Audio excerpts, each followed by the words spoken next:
बच्चों, आज मैं तुमसे वही बात कहने आया हूं जो खुद भगवान श्री कृष्ण ने अर्जुन से कही थी। उठो, जागो और तब तक मत रुको जब तक लक्ष्य की प्राप्ति न हो जाए। आज तुम्हारा रणभूमि में कोई युद्ध का मैदान नहीं, तुम्हारा रणभूमि है तुम्हारा किताबें और सपने, तुम्हारा गांडीव है तुम्हारा पेन, और तुम्हारा दुश्मन कोई और नहीं बल्कि तुम्हारी आलस्य, डर और टालमटोल है। क्यों पढ़ाई से भागते हो? जरा सोचो, जब भी किताब खोलते हो नींद क्यों आती है? क्यों मोबाइल उठाते ही दिमाग तेज हो जाता है लेकिन किताब खोलते ही भारी लगने लगता है? क्योंकि तुम्हारा मन आसान रास्ता चुनता है। मन हमेशा कहेगा चलो बाद में पढ़ लेंगे, अभी आराम कर लो।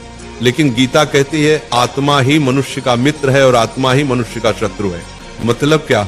अगर तुम मन को कंट्रोल कर लो तो वही तुम्हारा सबसे बड़ा साथी है, लेकिन अगर मन ने तुम्हें कंट्रोल कर लिया तो वही तुम्हें बर्बाद कर देगा। अर्जुन भी डरा हुआ था। उसने कहा, हे माधव, मैं नहीं लड़ सकता, मेरा मन विचलित है।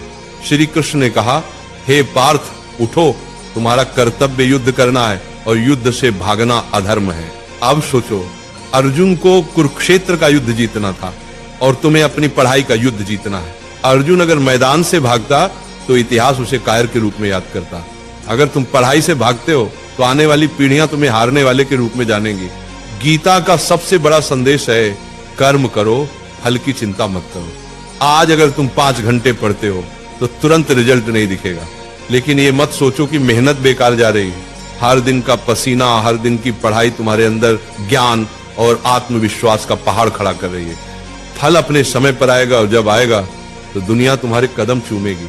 आज तुम्हारा असली दुश्मन पढ़ाई नहीं, तुम्हारा असली दुश्मन है आलस्य, ध्यान भटकना, सोशल मीडिया और कल से पढ़ेंगे वाली सोच। गीता कहती है संयम ही सच्ची विजय है। अगर तुम अपने दिमाग को मोबाइल से हटाकर किताबों पर टिकाना सीख गए तो तुम वही विद्यार्थी बन जाओगे जिसे देखकर लोग कहेंगे ये लड़का भगवान की दी हुई मिसाल है। याद रखो, अर्जुन ने युद्ध इसलिए जीता क्योंकि श्री कृष्ण उसके साथ थे। तुम्हारे पास भी श्री कृष्ण है, तुम्हारे गुरु, तुम्हारी किताबें और तुम्हारा विश्वास। जब भी थक जाओ ये मंत्र याद करो, उठो अर्जुन, पढ़ाई तुम्हारा धर्म है, पढ़ाई तुम्हारा कर्म है। तुम्हारा धर्म अभी सिर्फ एक है, पढ़ाई। बाकी सब इंतजार कर सकता है लेकिन समय नहीं। वक्त निकल गया तो कोई गुरु तुम्हें नहीं बचा पाएगा। अर्जुन ने मैदान में खड़े होकर कहा था, हे माधव, अब मैं तैयार हूं, अब मैं अपने धर्म का पालन करूंगा। आज तुम भी वही कहो, हे प्रभु, अब मैं आलस्य से लड़ूंगा, अब मैं किताबों को अपना धर्म मानूंगा। आज से तुम पढ़ाई से भागोगे नहीं, आज से तुम किताब को दुश्मन नहीं बल्कि सबसे बड़ा मित्र मानोगे।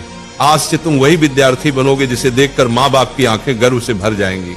याद रखना, पढ़ाई ही तुम्हारा युद्ध है, मेहनत ही तुम्हारी गीता है और सफलता ही तुम्हारी विजयश्री है। और एक बात नाम जाप किया करो, राधा राधा।